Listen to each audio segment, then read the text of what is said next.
सुदामा के भी नाम में शुरू में कौन सा अक्षर है? सु। और सुशीला के भी नाम के प्रारंभ में क्या है? सु। सुशीला मानी सुंदर शील हो जिसका, और सुदामा मानी होता है सु मानी सुंदर, दाम मानी रस्सी। जिसने सुंदर प्रेम की रस्सी से परमात्मा को बांध लिया हो उसी का नाम सुदामा है। ऐसे सुदामा का सुशीला के साथ में विवाह हुआ। बड़ी पतिव्रता नारी थी और बहुत विद्वान थी। सगुण सिद्धि की शास्त्रार्थ में हार करके सुदामा को अपना पति बनाया है। सुदामा ने दहेज में एक गाय भी नहीं ली, एक बछड़ा लिया, क्योंकि बछड़ा निस्वार्थ होता है। गाय लेते हैं तो उसमें स्वार्थ रहता है, कहते दूध कितना देती है। एक बछड़े को लिया उन्होंने। इसलिए अद्भुत धर्मपरायण थे, लेकिन उनके जीवन में बड़ी विपन्न स्थिति थी। भिक्षा याचन से वो अपना जीवन चलाते थे, और भिक्षा याचन में भी वो केवल 5 घर ही जाते थे। 5 घर में अगर किसी ने दे दिया तो भी जय, और अगर किसी ने कुछ नहीं दिया तो भी जय। आशीर्वाद ही देते थे, किसी को बुरा भला नहीं कहते थे। ऐसी विपन्न स्थिति, नितांत विपन्न स्थिति, कि जब गर्मी आती तो पूरे मकान में सूर्य झांक करके गर्मी बिखेरते थे, छाया ही नहीं थी उनके घर में। और वर्षा जब आती तो उनके अपने घर का पानी तो घर के आंगन में टप टप करके गिरता था, पास पड़ोस के लोगों का भी पानी उन्हीं के घर में गिरता था। लेकिन इतनी महान पत्नी थी, कभी दुख को उसने रो करके अपने पति से नहीं कहा। लेकिन एक दिन जब उसके आंचल में दूध नहीं था और बच्चा भूख से तड़प रहा था, जब मां कुछ खाएगी नहीं तो उसके आंचल में दूध कैसे आएगा, और जब दूध नहीं होगा तो बच्चे को कैसे पिलाएगी। तो मां तड़प उठी, कराए उठी, और मरणासन अपने बच्चे को ठाकुर जी के सामने रख दिया। बीमार रुग्ण, ऐसा लग रहा था प्राण निकलने वाले हैं। ठाकुर जी के सामने रख करके रो करके आंसुओं में भर करके रोई कि यदि मर गया तो धर्म की आस्था चली जाएगी, क्योंकि मेरे पतिदेव धर्म में इतने आगे कि आपके सिवा वो किसी को नहीं मानते, और जिसने सब कुछ आपको ही अपना मान लिया हो और उसकी संतान इस तरह से चली जाए तो फिर धर्म का अर्थ क्या होगा मेरे मालिक। आज सुशीला को जब रोते हुए देखा तो द्वारकाधीश पिघल गए और अर्धरात्रि को उठ करके अपने बिस्तर पर बैठ गए और आंसू बहते हुए आंसुओं को पोंछने लगे। रुक्मणी जी उठ करके बैठ गई। जय जय, क्या हुआ, आप आंसू क्यों बहा रहे हैं? रोते हुए मेरे गोविंद ने कहा कि असल में क्या है कि मेरा मित्र है ना, वो बहुत दुखी है। आज उसकी पत्नी तड़प रही है, उसके बच्चे को खाने के लिए पीने के लिए कुछ नहीं है। रुक्मणी जी ने दिव्य दृष्टि से देखा और फिर गोविंद को बहुत फटकारा। कहा आप तो कर तुम अकर तुम अन्यथा कर तुम समर्थ हो, आप क्या नहीं कर सकते अपने मित्र के लिए?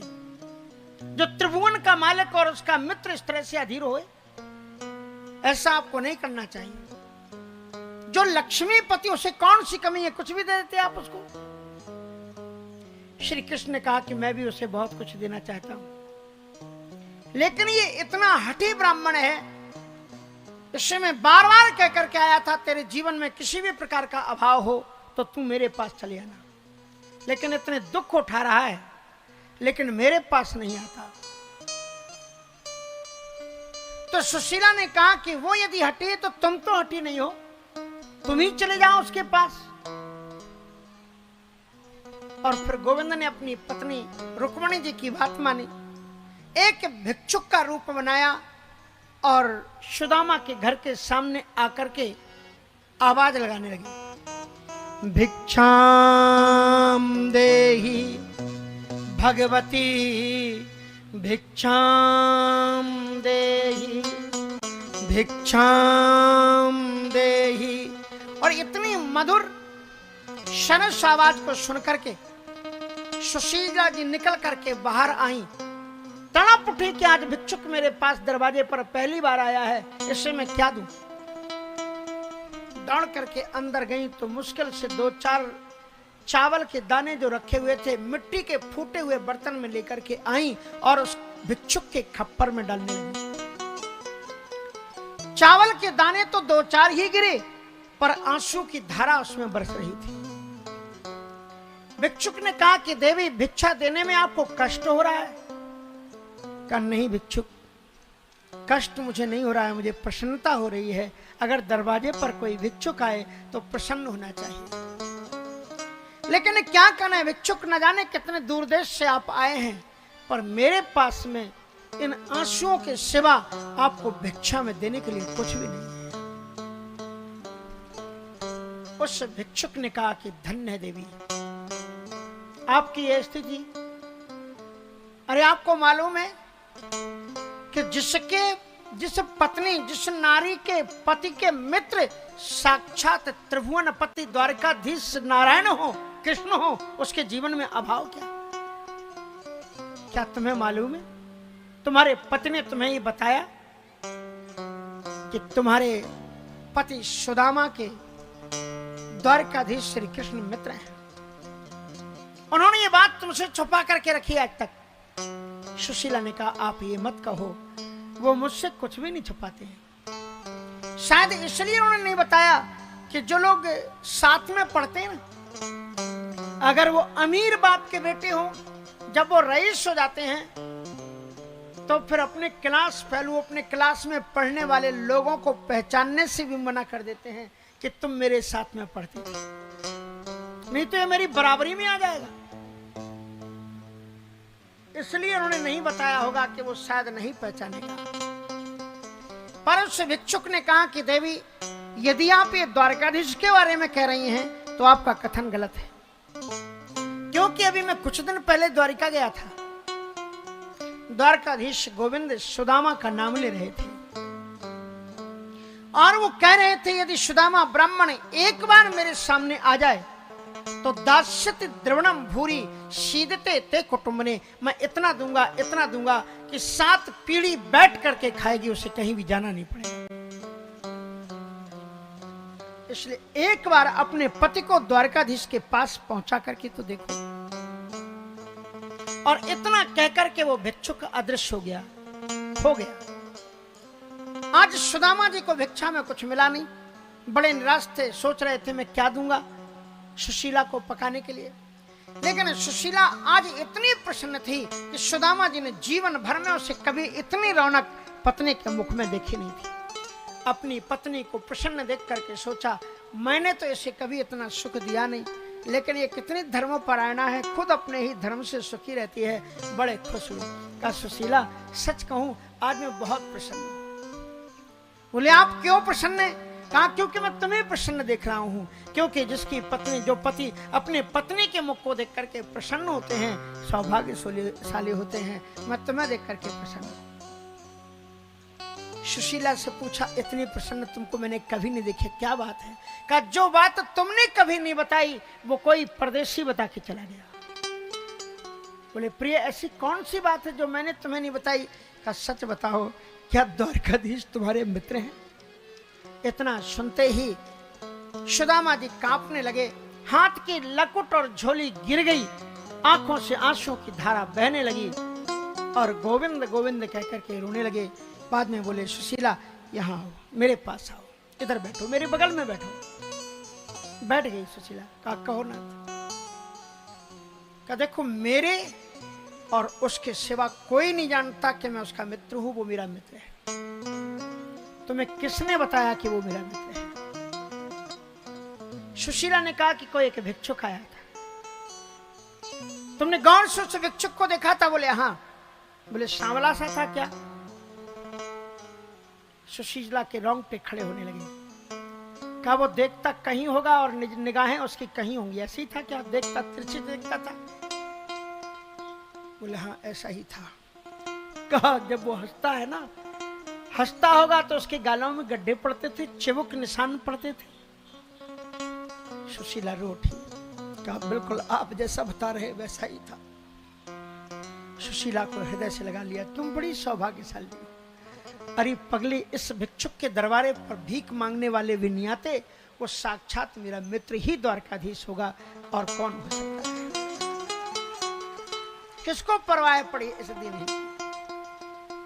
सुशीला ने उनके आंसुओं को पोंछा, कहा तो एक बात कहूं, वो तुम्हें इतना मानते हैं, वो उनके तुम्हारे दरवाजे पर आए तो एक बार तुम चले जाओ ना उनके यहां पर। सुदामा ने कहा मैं चला जाता, लेकिन मेरे पास में दुनिया के लोग कहते हैं कि मैं निर्धन हूं, लेकिन जिसके जीवन में कृष्ण जैसा मित्र हो वो निर्धन कैसे, सबसे बड़ा अंग है। मैं ये धन खोना नहीं चाहता हूं, और मैंने सुना है नीतिकारों से, मान घटत मित्र के घर जाए। अगर मित्र से तुम लेने देने का व्यवहार करने लग जाओ तो प्रेम घट जाता है। इसलिए हम चाहते हैं संसार के अभाव में कितना भी मैं जिंदगी गुजार लूं, लेकिन मेरे मित्र से मेरा प्रेम कम ना हो। सुशीला ने कहा कि लेकिन वो खुद कह करके गए, अगर नहीं जाओगे तो बुरा लगेगा ना उनको, उनके लिए चले जाओ। कहा मुझे उसकी कोई परवाह नहीं है, लेकिन शास्त्र कहते हैं कि जो पतिव्रता नारी का कहना नहीं मानते हैं उन पतियों को पतित होना पड़ता है। सुशीला, तुमने मुझसे कभी भी कुछ नहीं मांगा है, आज पहली बार तुमने ये कहा है कि तुम द्वारकाधीश चले जाओ, इसलिए मैं उसके लिए नहीं, मैं अपनी पत्नी के कथन को पूर्ण करने के लिए मैं आज उसके पास जाऊंगा। मैं तुम्हारे शब्द को, तुम्हारा सम्मान रखने के लिए, जो पत्नी पति का मर्यादा रखती हो, उस पति का भी कर्तव्य बनता है कि वो पत्नी की भी मर्यादा रखे, इसलिए मैं जाऊंगा। लेकिन एक बात बताऊं, अवस्था में वो मुझसे छोटा है और अटखेलियां बहुत करता है, मजाक करने का उसका स्वभाव है। जो ही मैं जाऊंगा तो कहेगा भाभी जी ने क्या भेजा है, और आज मुझे भिक्षा में 4 चावल के दाने भी नहीं मिले। कहा और मांग लो। सुदामा ने कहा मेरा नियम है, 5 घर से 6वें घर में जाता नहीं, दोबारा नहीं जा सकता। सुशीला ने कहा कि रोज आप अपने घर के लिए मांगने के लिए आते थे, आज आपके मित्र के लिए मैं झोली फैला करके निकलूंगी। और आज सुशीला पहली बार अपने आंचल को पसार करके जब निकली तो जो कभी भिक्षा नहीं देते थे वो भी भिक्षा देने के लिए आगे बढ़े। कितनी धर्मपरायणा है कि पर्दे के अंदर रही, आज जरूर कोई विशेष बात है, इसलिए निकली। श्रीमद् भागवत में लिखते हैं कि सुदामा जी नहीं, यहाँ चित्वा चतुरो मुष्टिन विप्रान पृथक तंडुलान चैल खंडेन तान वद्वा भर्तु भरते प्रादादुपायनम। याचित्वा चतुरान मुष्टिन, अपने हाथ से उन्होंने याचित्वा चतुरो मुष्टिन 4 मुट्ठी चावल मांगे, और चैल खंडेन तान वद्वा, फटे चीतड़े कपड़े में चावल बांध करके दिए। क्या साबित कोई कपड़ा नहीं था? फटे चितड़े में क्यों दिया? कितना भी गरीब हो कहीं से साफ वाला निकाल सकती थी कपड़ा। सुशीला ने सोचा मेरा पति इतना महान है कि गोविंद लाख पूछेंगे बता तू कैसा है, कहेगा सब जय जय ठीक है, आनंद है, मंगल है। ये कहेगा ही नहीं कि हम कैसे बच्चे तड़प रहे हैं मेरे भोजन के लिए। इसलिए कम से कम एक ऐसा कपड़ा दूं जिस कपड़े को देख करके गोविंद को पता लग जाए कि मेरे इस मित्र की क्या स्थिति है। इसलिए फटे चिथले कपड़े में उसने चावल बांध करके, सुदामा अपनी पत्नी को हृदय से लगाकर और उन तंदुलों को लेकर के चलते हैं।